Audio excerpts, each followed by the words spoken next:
What is up, everybody? Welcome back to another episode of the Cinema Wave podcast here at the Culture Wave Media Network, and we are here to discuss one of the newest films in theaters right now. It is written and directed by Maggie Gyllenhaal. It is The Bride, starring Christian Bale and probably soon to be Oscar winner Jessie Buckley. I'm one of your hosts for this episode. My name is Darian Scalmoni. I am joined this time by Liz Seiko Hello. and Vinny Albano. Hello, hello. Guys, this should probably be our last podcast, knock on wood, on Zoom. So that's the good news. Wish we were in studio to discuss this one, but I do think this is going to be a really fun conversation because this is a film that is incredibly divisive right now. Um, and there's a lot to talk about with this movie because there's a lot of storylines that we can go down and rabbit holes we can go down when it comes to this movie. First thing, we have our second Frankenstein movie in the last 6 months, coming off of Guillermo del Toro's adaptation that he made for Netflix. This goes in a very different direction. This is fronted, as I said, by Maggie Gyllenhaal, writing and directing this one from the Mary Shelley novel from the 1800s. This is Maggie's first big studio movie. So she had done The Lost Daughter for Netflix previously. And Liz, did she do Kindergarten Teacher? Is that the other movie she did?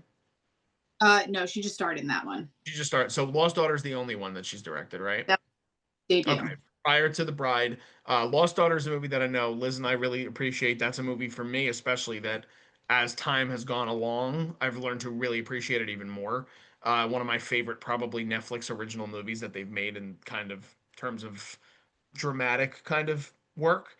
But this is a big swing. This is a movie that it has a lot of ideas. It has a lot of subversion to the typical Frankenstein and more so the Bride of Frankenstein story that we're accustomed to reading about or seeing adaptations on screen or in any other mediums. And you start with the two leads, Christian Bale and Jessie Buckley, at the front of it. And again, interesting timing for Buckley. You never know how this stuff is going to wind up working out. Obviously, when things get release dates and things get pushed, but she's front and center in this movie at a time where she is largely driving the conversation towards she's going to win Best Lead Actress at the Academy Awards. Liz, myself, and Zach just did our final predictions show that's going to be posted. It's on our channel as of the time this gets posted. To where we all unanimously said she was going to win the award. I think a lot of people think she's going to. And so this is a very different movie from what Hamnet presents. And this is also the first thing that Christian Bale has done in quite a long time. I think this is the first thing he's done since he appeared in Thor 4. So he's been largely absent from film, and so it's nice to see him return on screen. It's got a terrific ensemble: Annette Bening, Penelope Cruz, Peter Sarsgaard, Jake Gyllenhaal, a lot of character actors. I'm sure we'll get into all of that. But broad thoughts. We're going to start with Liz. Liz, quick, non-spoiler, broad thoughts. What did you think of The Bride? Yeah, I think that The Bride is a very ambitious film. I think that Maggie Gyllenhaal comes with a truckload of concepts, ideas, conversations, trying to cover a lot of different topics while also reinventing a classic story. So again, she's really swinging hard for her second feature, which I think is something to applaud, of swinging and doing something completely different than your first feature. I think that is something to applaud her for. I think that she stretches herself production wise. I think that from a technical point of view, some of the shots are really fun. Just the world they put us in and the overall concept and visuals are very interesting and a new point of view, which I like. I think the weakest part of this is the script. I think the screenplay wants to go certain ways that I don't know the story wants to go. And I think that's why people are kind of having like the mixed responses. I think that you have some people that are like, hey, it's a fun, wild film that I'm never bored in. And it's something, although it's a classic story, it's a new version. And I wouldn't say it's a classic story too, because we're not retelling Frankenstein. We're specifically talking about The Bride here. And so I think that people are just find the story interesting. I think that some of the dialogue is just very hard to keep up with. It's a heavy dialogue film.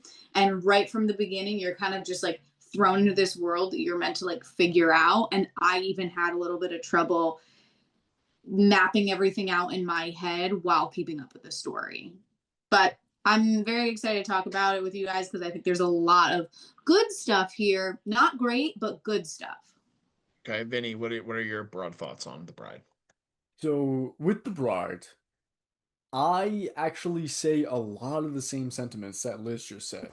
The film, I really like a lot of what Maggie Gyllenhaal does with the direction. It's filled with glamour, it's filled with energy. Uh, she collaborates with Lawrence Shearhair as cinematographer, who does an amazing job. The film looks gorgeous. Despite, I mean, not, I'm gonna nitpick here. There's a lot of shots that are shot wide open and completely out of focus, which was a little weird to me. But regardless, the cinematography overall was great. There's a lot of energy. I like what she's doing directionally. However, like Liz said, I think I might be feeling the strongest here because I really hate this screenplay. I mean, I hate it. I can't lie. I respect it. It's extremely ambitious, and they're going for a lot of interesting, unique decisions. But in the end, it comes off self-indulgent. It comes off lacking structure. It's trying to balance way too many plates than it can. And by the later half of the film, I'm completely checked out and losing interest as it's feeling extremely repetitive in its narrative. And even with a thematic element, it feels 1 foot in the door, 1 foot out the door. There's a lot of really bad dialogue, a lot of really bad written scenes that have weird messages to them. And unfortunately, just to wrap up my initial thoughts, I really think there was so much potential here. What they do technically is amazing, but the screenplay just lacks for me in almost every regard. So yeah, I agree. I think we all can agree that this movie is ambitious in its storytelling and it's Yeah. going in a different direction. And Maggie Gyllenhaal has talked in interviews about how she feels that even in The Bride of Frankenstein, which a lot of people regard as one of the best, if not the best Frankenstein story told on screen, that still largely The Bride is not really a part of that movie and why she wanted to tell the story from the bride's perspective. And so I do think that, and again, given the namesake of the film, the strongest part of the movie for me is Jessie Buckley, who once again proves that she's kind of becoming this actress who could do anything and everything and really go for it. And the fact that, like, within a 6 to 7 month span, we get her role in Hamnet compared to this, it's so great to see how wide of a net she's able to spread in terms of her abilities. Having said that, um, I remember putting in our Culture Wave group chat when the first trailer came out about how nervous I was for this movie because Mm. of how chaotic it looked. And I had also read some initial, not details of the film, but reactions to people who saw test screenings of The Bride. And test screenings are not obviously an overall indicator of what the finished product is going to look like, that it's going to wind up being exactly what you get in the finished product. But there was a lot of worry from people that had saw the movie, and a lot of the sentiment was this movie is all over the place. And I do feel similarly to what you said, Vinny, where I think that it's a movie that feels so disjointed that, and like Liz said, it kind of throws you all over the place. Like you don't really know how to ground yourself within the movie at almost any point. And I actually think that once The Bride and Frankenstein go out into the real world, that's where shit just goes haywire. And I don't know if it's again because there's so many ideas that are presented within that next hour and a half of the film.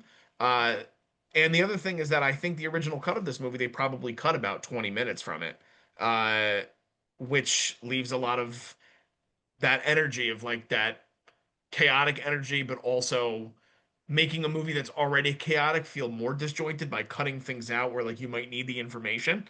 Um, so I'm excited to dive into the full-fledged conversation with you guys. There's a lot to talk about with this movie.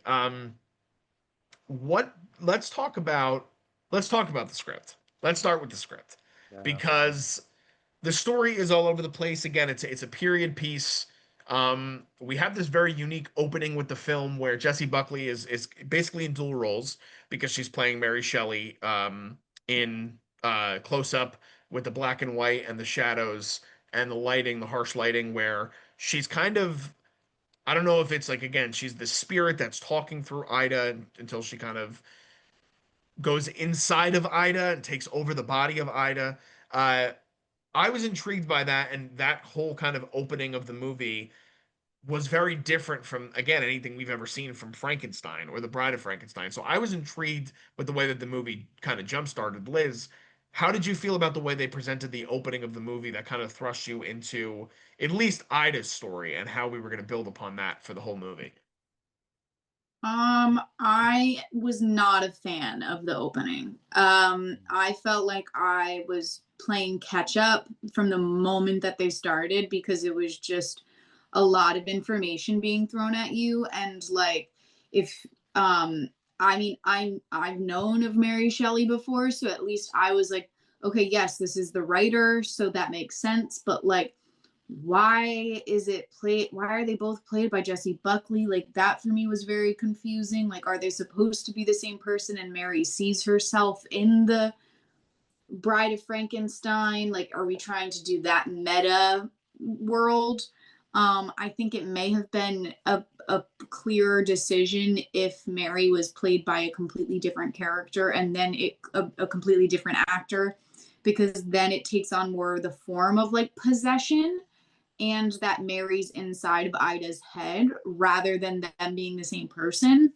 And so like right off the like these are questions that I should be walking away with after the film's done. It should not be questions that I'm questioning within the first 5 minutes of the film, because I should be able to learn who the characters are and enter the world. And already within the first 5 minutes, I'm questioning like who like what are the motives and like why is she freaking out and like why just why, which I was like, okay, maybe like they're gonna explain it sooner rather than later, and I feel like we just never got an explanation on it. I personally think that the whole Mary Shelley part could have been completely taken out of the script. I don't think it was needed, especially if you're gonna go on this adventurous ride of like following these two monster lovers going on like a wild chase. I don't think you need this meta floating head. Do I think it was cool looking? Yeah. But do I think it helped with the story? Not really. Well, because they also kind of abandon it throughout the Yeah. movie.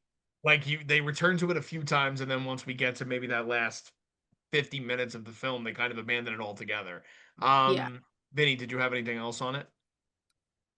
Yeah, so this is really where I'm gonna get passionate with my hatred towards this film because off the get-go, I was like, oh shit, I'm gonna hate this. Because to me, that opening came off as so self-indulgent. So self-indulgent. And this is the word I'm gonna use to narrate my thoughts on the whole film. Not to be, I know people are probably rolling their eyes. They're like, oh, this guy, But this film feels so Gen X and so maybe not millennial, but it feels so Gen X. I hate it. I hate it so much. It's like all like from Mary from presenting Mary Shelley as this like she goes, this is the tale of the motherfucking bride.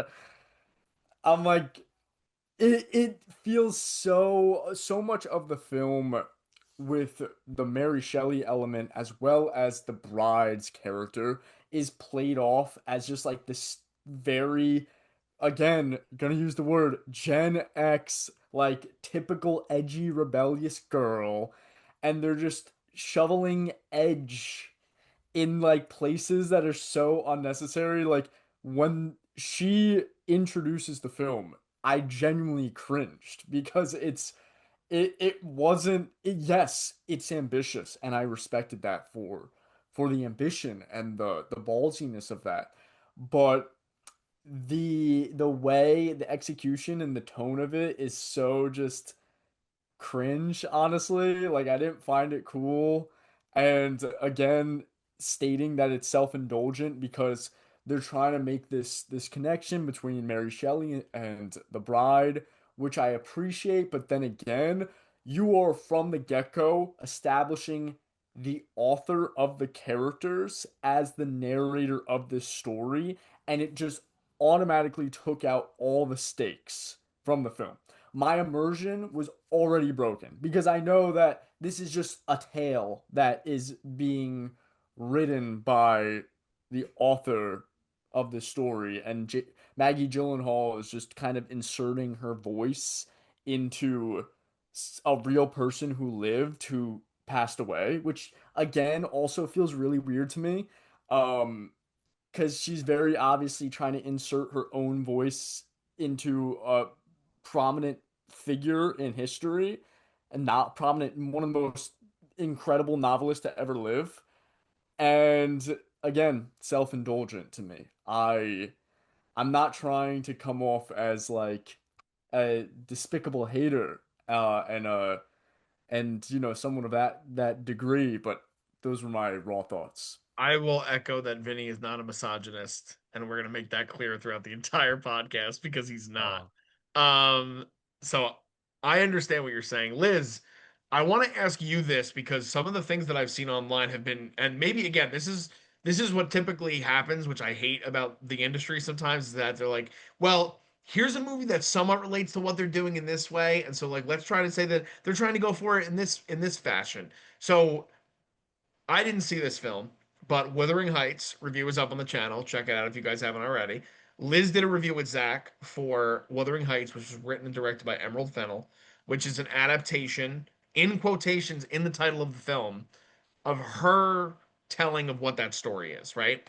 Now, what Vinny is talking about in terms of Maggie inserting her voice, again, I think that some people online are even, again, referencing that it could be something similar to that, but this obviously Maggie goes for a different direction, and again, like she doesn't.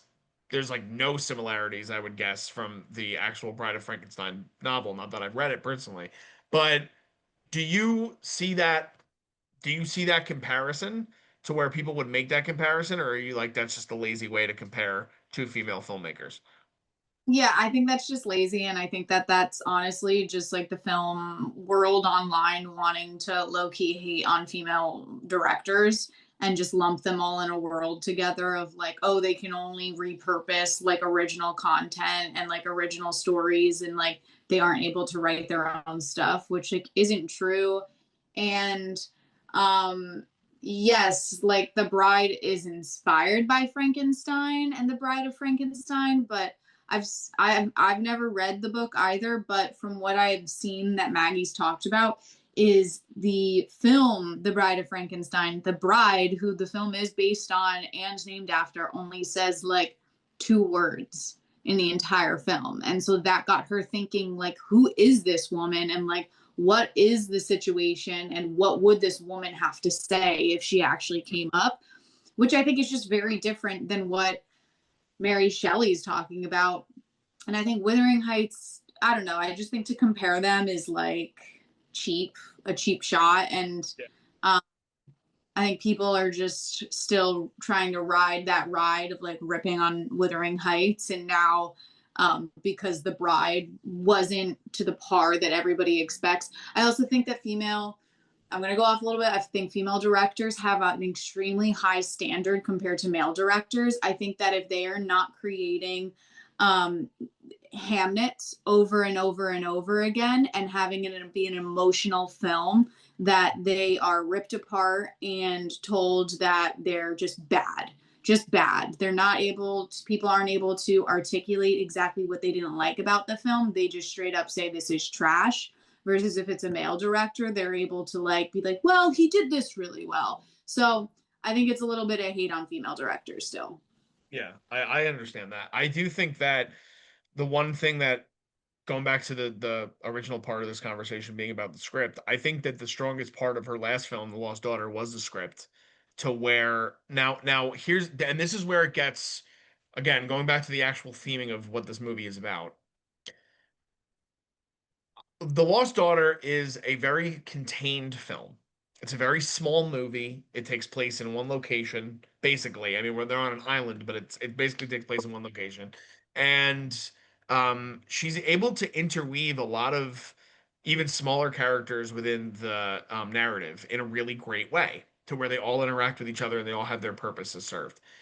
For this film, I was really surprised with the amount of acting talent that's in this movie that did some not great work, to be quite honest with you. And I don't know if that's really a testament to, again, necessarily the actor or the script, because I don't know, like for example, I couldn't recall a performance of Christian Bale's that I disliked in quite a while. And his take of Frankenstein, I just was not vibing with from the very beginning. I don't know if I'm in the minority there, but I do think that the way he's presented and like it does come off again, Vinny used the word Gen X. I'm gonna say in moments it came off schlocky. Like there's moments where I'm like, hmm, I don't know. Are you using vulgarities just to again add that edge to what the character is and what you're trying to kind of build Frankenstein up to be different than any other version of the character? Or is this something that's really inspired by this? And again, Maggie really goes for it in terms of all of these big ideas being thrown up there. And I think individually, there's a lot of really good ideas in this movie. When you try to mash them all together to this genre, this big genre piece, a $90 million movie, one that's a period piece, and it takes place in New York and Chicago and Niagara Falls, and you're trying to tell this crazy mosaic of a story over this 2 hour and 5 minute period. It that's why it comes off very messy. And so that's how I feel. I don't know if there's anything either of you guys have to build off of that, but that's a large part of what I felt where I was like, man, I really want to like I wish I could take like the whole dance hall sequence in the club is something that I was like, I like what they're doing here. It's interesting, it's different. I like where they're going with it. When we get to the larger dance number in the ballroom, I'm like, what the fuck is going on? It felt different. It even the direction felt different to me. So I don't know if I'm in the minority there. Vinny, did you have something or Liz? Either one of you guys, feel free to dive in. I didn't. I don't really have much to comment on to add to that I haven't already said in my thoughts of the opening, which kind of encompasses my thoughts of the whole film. But I did want to add to that where you said you felt it felt very different directionally with these two different dance scenes. I want to say that the film was very tonally, at least in that first half. It was very tone. I feel like towards the later half, it's a pretty consistent tone, but that first half tonally is all over the place to the point where there are moments that are played off in like you use the word schlocky. I don't know if it was intended to be campy humorous, but it I felt that. And then in that same scene, they're trying to be more serious, and I that's one thing I felt with the tone. Yeah, the dance sequence in the hall, I loved it. Like I was like, wow, what an epic, like fun scene. But like putting it in the actual scope of the story, I was like, so is this a fantasy of Frank's or like is this real? And I still don't know, which like isn't great. Like I should Yeah. know if that was real or not.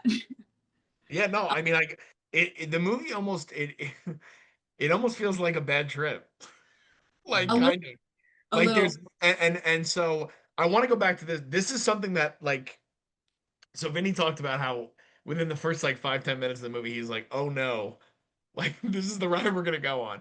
So I didn't necessarily feel that way, but there are moments in the movie where I'm like, what the fuck are they doing? But as soon now, this is the craziest part to me about the whole film.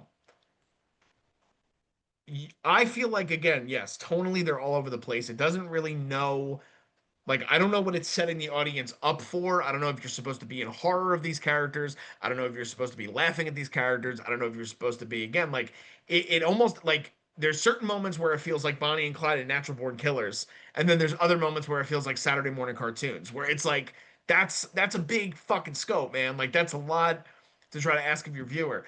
So when we get the final shot and Monster Mash plays, this is where I go, did I just miss the whole point of what they were trying to do with this movie? Because Monster Mash, in my mind, again, maybe you guys have different opinions on the song. That is a silly song. It's not like there's nothing like if you're telling a story that narratively, again, you're seeing Frank and Ida killing people throughout the entire time. Um, and then you get to the Monster Mash at the end of it. That's a very weird tonal clash for me. Liz, like, did you feel like, again, like tonally, like where were they like that whole time? I kind of loved the Monster Mash song at the end. Just because, like, I don't know, it's fun. Like, I think that we kind of sometimes with movies get so just like, oh, it needs to be real. It needs to be so smart and heady. And, like, I don't know, she's making a movie about monsters, like Frankenstein, like, and the bride and making her come back to life. And so I was like, that's fun. But I think I get what you're saying about the tone because it's like, okay, if we're trying to make like an edgy, fun film, like it's hard to then flip into these very heavy topics about like women assault, like police brutality, about like literally Ida trying to deal with the emotional toll of like her killing people. Um, and so I think that is what I can agree with is like if we're gonna have this like fun, edgy storyline, then make the heavier topics just sprinkled on top and let people like read underneath rather than hitting them across the face and literally saying me too in the film. And so yeah, because I can see how like if the storyline is meant to be the entire time Ida is just trying to come with terms of like she's no longer a human, essentially she is a monster.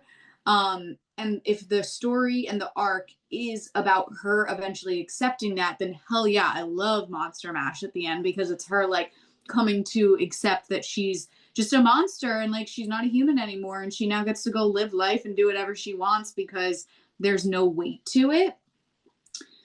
But I don't think that's how the ending was meant to be taken. I think that the ending was much more meant to be like a feministic power. And I don't think that Monster Mash connects with that ending. Yeah, it almost undermines the entire point that maybe Maggie's trying to drive home. And that's where it I don't think the movie gives the audience a lot of time to contemplate any ideas fully because there's so much happening and it jumps like you said from dealing with like again sexual assault being we talked before we started recording about like there's a scene in particular when Frank and Ida get pulled over and she's sexually assaulted just on a traffic stop essentially um to going from that to again then having like a fun dance sequence like it's a weird tonal thing for the audience. Vinny, do you have what did you what was your thoughts when Monster Mash played? I echo the same exact sentiments that both of you said, especially Liz, your last sentence, and how it doesn't mesh exactly well with the feminist lens that much of the film takes.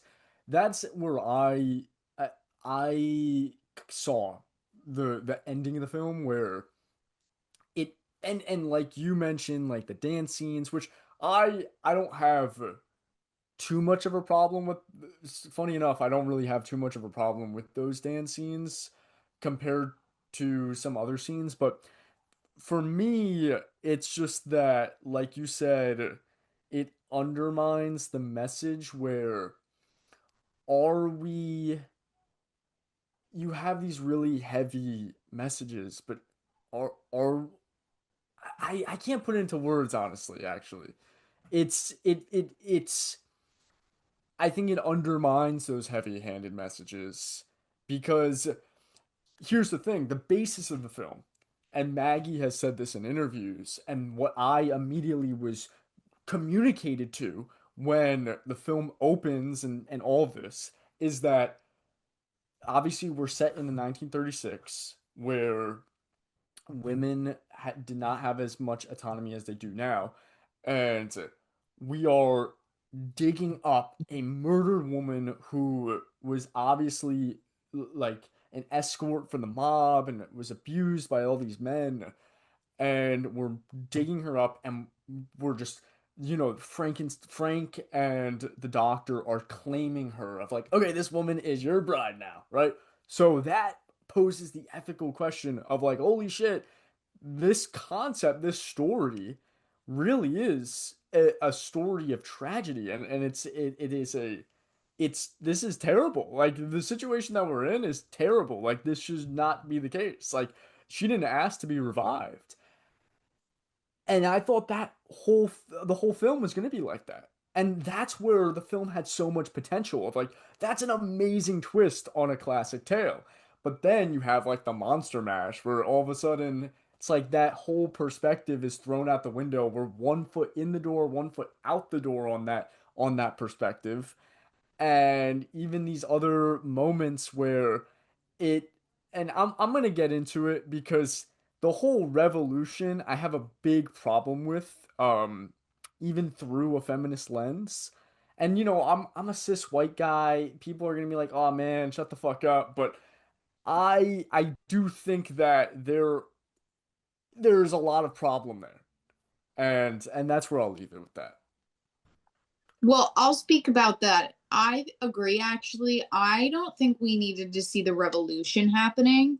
Hmm. I liked the post-credit scene. I thought that that was like if they had just had the revolution be a post-credit scene, would have been like a little bit better. I totally missed the post-credit scene, by the way. Didn't know there was one. Oh, yeah. So there's one where essentially it's all the women that have like the paint on their faces, they have a pile of tongues and they're cutting out like all the mobsters' Oh, tongues. okay. Hmm. I Mm-hmm. like that.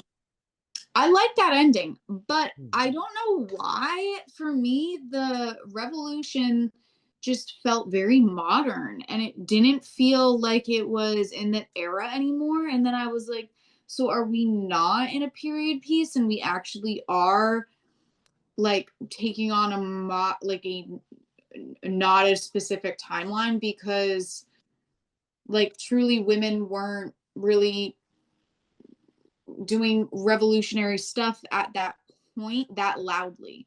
Like they were doing it quietly and trying to make small steps that built up. They weren't being bombastic about it.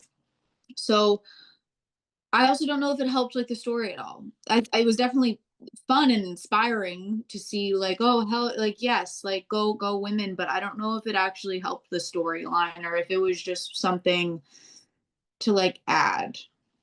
Hmm. Yeah, so really quick, I apologize if you guys just heard a loud bang.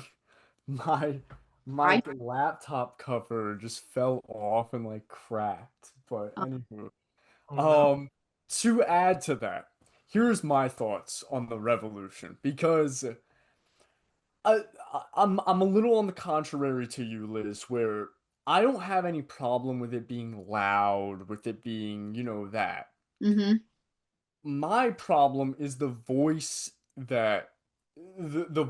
who is saying this and the way it's executed. Again, I'm a cis white male. People are probably gonna be like, yo, shut the fuck up. But when I say this, I mean this genuinely. I have worked with many leftist organizations. I know many leftist organizers, etc., etc. The way the revolution is kind of a very little subplot just thrown in there, also passed off to the side, but even in the moment where it's like this is happening, it's so tone deaf. It comes from a privileged it comes from a very privileged white way of looking at feminist revolution. Because realistically, at this time, and even till today, there are incredible feminist organizers who many who are women of color who are taking their time to organize, create social programs for communities and address problems and figure out a way on how to solve these problems step by step by step. Now, in this film, they just want to be like, hey, I'm sorry, I had someone walk in, so now my train of thought is completely eradicated. But where I'm trying to pick up the thoughts is that when they portray the revolution as this like this violent femme rage, it undermines the actual reality of movement in real life. So the intention is well. The intention is well. I get it. She wants to, this is there's a lot of problems that women face in that time period as well as now. But when you're portraying it in this lens, you're portraying it in a way that has no real strategy, has no real motive. It feels baseless and like really she doesn't know what she's talking about, to be honest. I know that that's crazy, but that's what I'm saying. Well, narratively, I think that so I hear what both of you guys are saying, and I kind of agree with points that both of you were saying. Liz, I'm glad you brought up the modernality of it because that also took me out of it because I was like, we're supposed to be in the 1930s. Like, where did that go? The other thing, again, from a narrative perspective, I could only present what I thought in that way. Um, I don't understand how a revolution begins with a woman who's pointing a gun at other women in a ballroom. Hmm. Like that is the whole thing because in the story, that's exactly what winds up happening. Like everybody is witnessing, like she holds a gun to Jake Gyllenhaal's character's head, she shoots a cop. Like it's a big thing where again, and she is a monster, but the fact that then there are non-monster women that are starting a revolution based on the things she's saying, it's it's an interesting again, it's an interesting way directorially that they went with that. And I don't know if, like you said, Liz, I don't know if that needs to be I don't know if it serves the purpose of the film at all in any way. Yeah, well, I think that this is also where like a lot of this script falls off for me is it's very heavy dialogue, which is hard for a film like this that is moving so quickly because like the dialogue that she's saying when she's holding the gun and waving it around is what causes the revolution, but because visually you're so focused on her waving around a gun and pointing it at cops, you're focused on that, not necessarily what she's saying, which like I guess in a way like is kind of also like women like they focus more on like the physicality versus like the words that you're saying, but that's a total side topic. um because like she is saying she's like you took like she's calling out the people, she's like you took advantage of this person, you had this person killed, you did this to her, you did this to her. And there's like certain shots of the women like almost remembering certain women's names. Yeah. But I just don't know if that works for a film because film is a visual medium and words can get lost when they're also sporadic and being jumbled up because it's jumping between Ida and Mary. That was the other part I was going to bring up. It's also so heavy on the fact that you're going through the split personality Yeah, disorder within this whole entire thing, and it does become a giant, like, word vomit. yes, Yeah, 100%. there's some there Um, where I was like, oh, I heard the words, but like, what is she actually saying? yeah, Like, what am I supposed to be walking away with from what she just said? yeah. Vinny, did you have anything else on that in the context of the scene?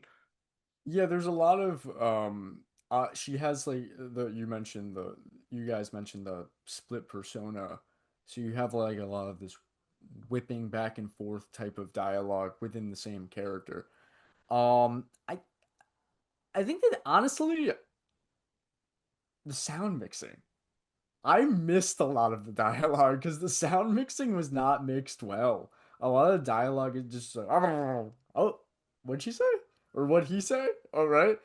Um, I, I honestly, I think it could have worked. I think so much of it is lost within the edit and the sound mix, honestly, though. That's why I'm so curious, and we'll never get an answer on like what the original script was.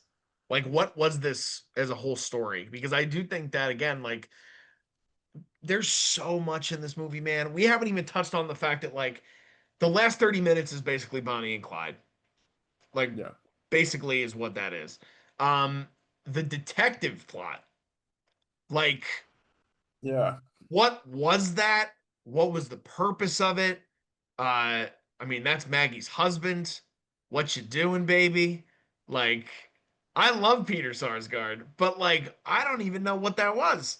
Like, I Yeah. don't understand what that dynamic was. We don't really get a full, like, even the whole thing. And again, maybe I missed this either in the sound mix or the word vomit, but I don't even still understand how him and Ida met. Like, I know he explains it in the end, but at that point, you're also already kind of being like, well, like I'm at least somewhat invested in Frank and Ida's story. Like, what are you doing here? Like, we don't need you. And then they bring the mobsters back, and we get John Magaro, and it's like, what are we like? The last 30 minutes of this movie just throws everything at you at the exact same time, to where you're like, I don't even know what I'm supposed to be following. Yeah. I would like to add to that too, because like you mentioned, all the things you mentioned, the detective subplot, the mafia subplot, the revolution subplot, they're thrown at us and they're spinning a lot of plates at once, and I don't think they can. There's a scene that came off very weird to me, and I want to know your guys' opinions. She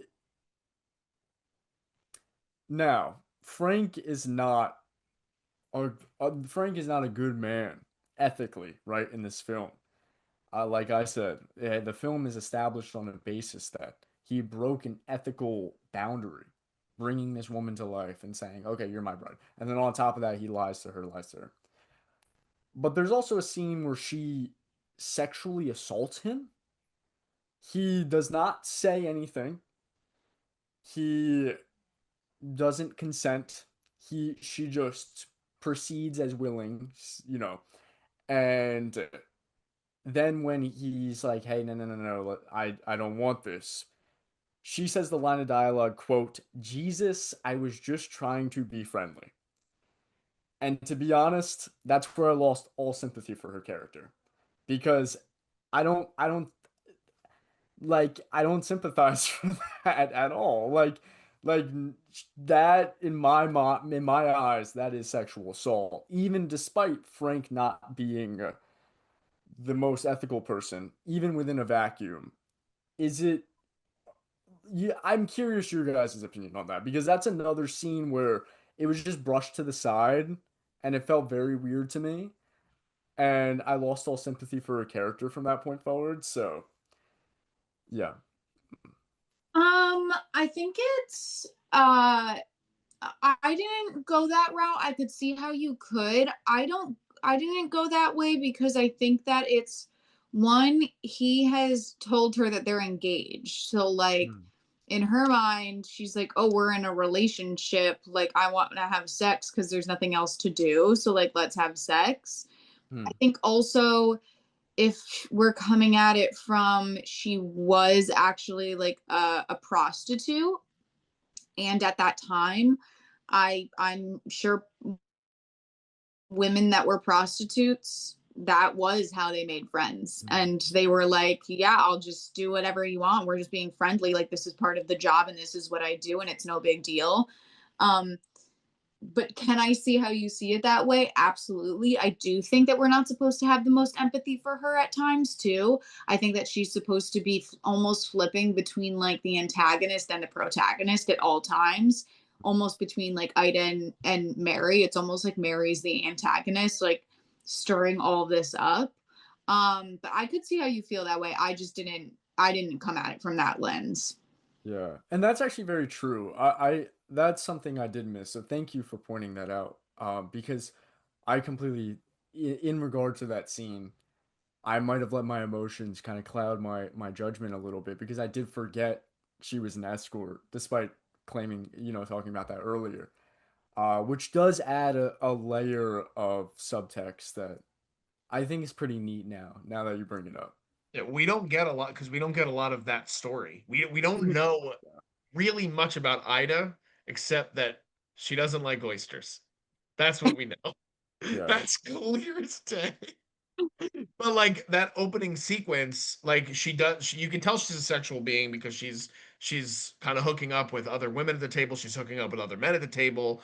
Um, but I can understand, Vinny, like you said, the perspective of that and in contemplating that. And I do think that that actually is one of the most interesting parts of the movie is the fact that uh the whole relationship between Frank and Ida is interesting in the fact that he so badly wants her to be his bride, and it starts off where like you can look at it as in a tender way where he climbs the window and he sleeps underneath her to make sure she's safe, to like the first reaction he has to when she like blows on him he backhands her in the face, and then he's like so like sympathetic, he's like, I'm so sorry that I just did that, to again kind of being wrapped up in the love of it, which again kind of plays to that Bonnie and Clyde aspect, to where he's just like gonna do anything and everything to kind of make her love him. Gonna tell her that he got her a beautiful ruby red ring and that it was the most wonderful proposal that you could ever imagine and all these things. And so I actually think the romance element of it is the most interesting part to me. Uh, I just like all those big ideas, like the fact that we get a gangster movie, a partly a musical. We get sci-fi elements. We get a period piece. There's just so much in that. Like the only again, and this is just me because it's recency bias. It's like the only thing I can think of in comparison to this right now is Sinners, because there's so many ideas that are happening in Sinners that more cohesively I think come together in a full narrative, to where this it's almost like I really want it all to work. I just don't know how, like even looking at all the ideas in this movie, I don't know how you make it a fully cohesive overall narrative because there's so much happening, you know?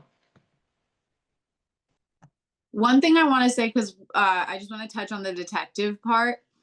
I do think that the detective part is like the wishiest washiest part of the script, but something I really loved, and it's super subtle, is when he's having the scene with Penelope Cruz, and she's like, I want to be the detective on this one if we get them. And he's like, oh, well, that's not up to me. And then he says that again when he's explaining how he knows Ida. I think Penelope Cruz's character asks, like, oh, well, did you get her like protection? And he's like, well, that wasn't up to me. And just like the repetition of like this man who holds all the power of being the detective just straight up lying because he does have the power. He just doesn't want to do it for the women, because then when finally she is the detective, she has the room asking of the police officers at the end, asking like, well, where's the detective? Like they make all the decisions. And then she's like, yeah, I'm the fucking detective. I just think that it's so very, like, I really liked how they wrapped that up, even though it's not really wrapping up the story of the detective. I just liked that repetition of him being like, well, it's not up to me. It's not up to me. It's not up to me. But it is up to you. It is up to you. And you're just choosing not to do anything. Yeah. I mean, I just think I don't know if I would have just I think rather had just Penelope Cruz as the detective. Like I don't I didn't love that whole I liked it. I appreciate that you liked it. For me, to me it actually came off misogynistic like the whole time. Like the fact that he called her his secretary, and again, I guess that's like part of That's why. the, yeah, I think that shows what it was like. Yeah. But again, then it gets confusing with other things tonally that they do in the film that Yeah. doesn't feel like the time period. So then you're like, oh, okay, so like where are we going with the narrative here? How are we handling it tonally? Um, I feel like have we talked enough about Jessie Buckley? Like I think that I think that she has some wild swings, and I do think even despite the fact that I do think the split personality disorder, it's an interesting concept, and I think at times it works. It can be very jumbled at times within the movie. Um, I don't know. I think that you could add a level of seriousness to it because of the way she plays it. I don't know many other actresses that would where like it would be so, I don't know, it would play more hammy if somebody else was doing it, you know? Yeah. I mean, I also think the fact that she's flipping between an American dialect and then a British one and she's actually Irish is crazy. That's so hard to do. And it's not like she's doing it so quick, back and forth, back and forth, back and forth. And that alone, I think, is just a lot of talent. That's yeah. I mean, I loved her in it. I think that the bipolarness and the flip floppiness was a little much at times, and I started getting tired almost when she would go down that route. But I think like she did what she could with this script, and I think this film would have been even worse if she wasn't in it. Vinny, do you have anything on Jesse? I agree with that. I was very impressed with her performance. However, again, the way the character is written and a lot of what she's given by the film and by Gyllenhaal's direction uh just comes off very just like this stereotypical edgy Gen X rebellious girl that I think we're just over. I think that this could have been a lot. That's the way it came off to me. I think it could have been a lot more interesting, where you a lot more interesting and a lot more. I don't. I'm trying to find the word, but if I'm curious, I want to see this film written by someone younger. I'm curious, or someone older. I'm just curious of like what who would bring their own voice, like how they would change the character of the bride. That was just the one thing that really kind of annoyed me about the archetype of her character. If that makes any sense. I might just be spitting jargon right now. Liz, did you have anything? No, I think it's a personal take at the end of the day. I didn't really mind her character. I think that for me it was just the bipolarness that I started really getting like sick of her after a while, like because of that. But I think it's just a personal take also. I think, yeah, Yeah, I think the biggest thing with this is the fact that I'm so curious on how Maggie, after Lost Daughter, decided to go this route. Because again, I haven't had a chance to read enough interviews with her about this film since it's been released. Did you? I heard an interview and she said that she was at a party and she saw a guy that had a tattoo of the Bride of Frankenstein. And she was like, oh wow, like that's so cool. Like what's the story like behind it? And essentially the guy just said something like super misogynistic of just like, well, she's the Bride of Frankenstein, like hot. Um, and that got her going on the like. She's like, I went home and I watched like the Bride of Frankenstein and was shocked that like the main character of the film only says two words. She's like, and then I started going down the rabbit hole of just like, who is this character and this woman that is like such a prominent figure, but all she is a visual aspect. Like she doesn't have any depth. We don't even know her name. We don't know anything about her. And she's like, so that led her down the rabbit hole of reimagining like what this woman would be like if she were to wake up at this time period. Interesting. I wonder what made her see like so when I hear that, especially because you just brought up the time period thing, it makes me think like I wonder if she was developing something that was a period piece Maybe. in that era. And then she's like, well, it's not that much of a stretch. It's only like 40. Oh, I guess no, because it's 1936. Yeah, it's like over 100 years since. the Bride of Frankenstein is developed. But I guess she thought about the character of Ida and maybe where that was going to go. The thing that worries me, and again, I don't know any, we'll never know the answers. I think that when a filmmaker makes a very successful indie movie, like she did, a lot of studios want to scoop them up and be like, here's our IP. What can you do with it? And so, like, that scares me, and the fact that I wonder if she had a different direction for something she wanted to do, and she was meeting with all these studios, and they're like pitching her all these ideas on things. And she's like, I'm not interested in doing a story that has to do with anything, whether it's monsters or it's robot. Because again, even monsters, like the way that Universal, and this is Warner Brothers, I think, but like the way that the monsters universe is being hurled now at people. Like we're getting another Mummy movie. Like, do we need that? Probably not. And I wonder if that was something where again, like she kind of clung onto this idea after seeing a tattoo, because like there's so many great little pockets of imagination in this movie where it feels like it's something that she developed from scratch, and it's like this is a great idea and you could probably do a whole thing going in this direction, even if it is a modernized female revolution movie, or like showcasing that through different time periods from the 30s all the way to modern times and how they do that. But then again, making it about Frankenstein and the Bride of Frankenstein, to me, I just think is such an interesting direction that I wanted it to work really badly, but it didn't work for me. I don't know. Yeah. I just wanted a mumbo jumbo thing, so I apologize. Um, but do we have anything else to say? Liz, you got anything else? No, I think I covered everything that I wanted to talk about. Vinny?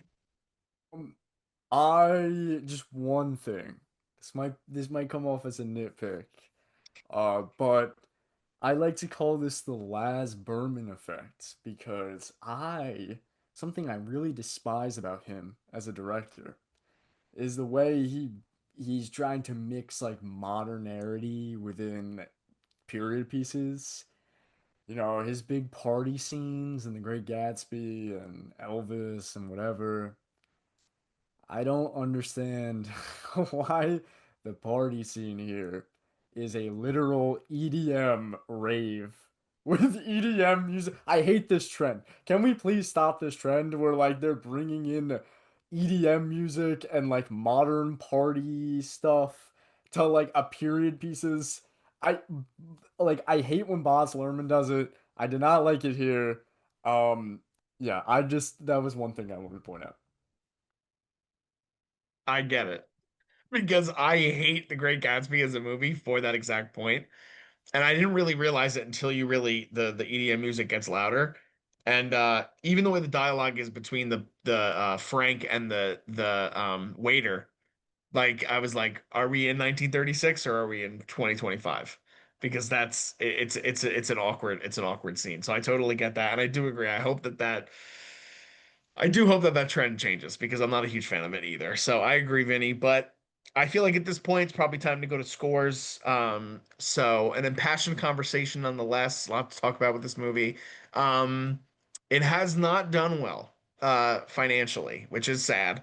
Because still I think that what this movie does present is that we need more films that are taking big swings. And that's what sucks, is because when movies do take big swings like this and they're not completely loved, even if it's a movie, because again, this movie, I don't know where it sits out on Rotten Tomatoes, but it's not something where like everybody is despising this movie. There are people that really do enjoy this film. Um, but that's not the whole overall audience. And the problem with that is that when you make a $90 million gamble, and it makes 14 million opening weekend worldwide, it becomes a big issue for the studios. And Warner Brothers is coming off one of their biggest years ever, and they're supposed to be selling to Paramount, but the first meeting today went terribly. So who knows what's going to happen with that either? That's the politics of the industry, but that's another conversation for another day. But at this point, we'll get into scores. Uh, should I start? Does anybody else want to start? I'll start if nobody else volunteers.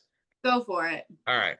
Um, Again, a lot of good ideas doesn't necessarily correlate to a great movie, unfortunately for me. I do think Jessie is a great standout here. I'm really rooting for Maggie Gyllenhaal. I really like her, not only as a filmmaker, but also as a performer, which I don't know if she really is going to be performing anymore. I feel like she's kind of transitioned, or she was trying to transition fully into someone behind the camera. But her last role on The Deuce, I think, is genuinely brilliant and so underseen. Um, Having said that, I'm giving The Bride a 4. I did not enjoy this film very much. And despite Jesse's performance overall, I gave Crime 101 a 5. Thought it was a very mid movie, but I still enjoyed that a bit more. I think that the potential for this movie was a lot higher, but unfortunately, I landed at a 4. Liz? Wow. I'm very surprised that you went that low, and now I'm like, Vinny's gonna go even lower than that. Um, I didn't hate this as much as you guys did, I think. I thought it was very entertaining. I was never bored, which, like, for me, that's a win already. Like, if I want to walk out of the movie theater, you've lost me. I still am excited to see what Maggie does next. I think that this was a really big swing for her. Technically, I think she needs to have a co-writer on her next script if she's going to do something this big. Otherwise, if she goes back to kind of like indie film, I think she'll be okay. But if she's going to keep going on like big IP names, she should probably get a co-writer on with her. But I mean, I had a good time. I like wouldn't tell people not to see this film. Yeah, I think that there's a lot of flaws in the writing, but um, there's other films that have been way worse, in my opinion. So I'm giving this a 6.5. Okay. By the way, I also would still tell people to go see it because it's a very divisive movie. So Mm-hmm. just because I give it a lower score doesn't mean you wouldn't still be entertained by it and you might not have a good time. So I do agree with that, Liz, definitely. Vinny, what says you? Yeah, my closing statement, again, throughout this review, I was very much a hater, and there's a lot of things I personally do not like about this film that didn't click with me. But also, again, despite being a hater, there is a lot of things I did like, like I said, Maggie's direction on a film level, on a technical level, I really appreciated. There's a lot of scenes that are, no pun intended, electric, right? Even the scenes involving electricity, I love how she decides to invert the image when the life comes into the bride's body and all these really cool stuff. The cinematography is really nice. There's a lot to love about this film. However, personally didn't connect to me. Not that I don't recommend it because I think a lot of people will like this film. I think there's depending on your caricature and depending on your personality type, you might really click with this and takes some things away. I know the woman in front of me, she was an elderly woman who was loved this film. She was cheering at the credits, and I was really happy to see that. Um, so unfortunately though, for me, I am going to be giving The Bride a 3 out of 10. Wow. Well, you're muted, DJ. You're muted. Sorry. I said you were right, Liz. I said I didn't think he was going to come in lower than I did with his finishing statement, but he did come in slightly lower. But again, this is a movie that's divisive. It doesn't mean it wouldn't be for you. Vinny just told his quick story, but I also had a bit of an elderly audience, and there were a few people in the audience that really did enjoy this movie as well. So it might be for you. Check it out. Go to the movie theaters. Again, we need more movies that take bold swings, so people should go and support those films. Films of all kinds should be supported, to be quite honest with you, because we're in a current time where things are all over the place in the industry. So we need to support movie theaters, we need to support films, and diverse filmmakers of all kinds. So hopefully you guys check out The Bride. Let us know your thoughts in the comments. Did you agree more with myself and Vinny? Did you agree more with Liz? Or do you guys absolutely love this film? Let us know why in the comments. We'd love to talk to you guys about it. Give this video a like if you guys can and subscribe to us here at the Culture Wave Media Network. We are in the midst of finally getting some more new movies. Liz and I were just talking the other day about how, though we are excited for the Academy Awards, we are so ready to move on to 2026 as we are 3 months in already. So hopefully we start getting a lot more things. We have our next big movie review will probably be Project Hail Mary, which myself and Mark will be on, and we're waiting to see who the third co-host will be. So check that out when it comes out, and then follow us on social media if you don't already. All that stuff is below me in the video, and it's also in our YouTube description. So just signing off, I've been Darian Scalamoni, I'm Liz Seiko. And I've been Vinny Albano. and we'll see you guys next time. This is the culture.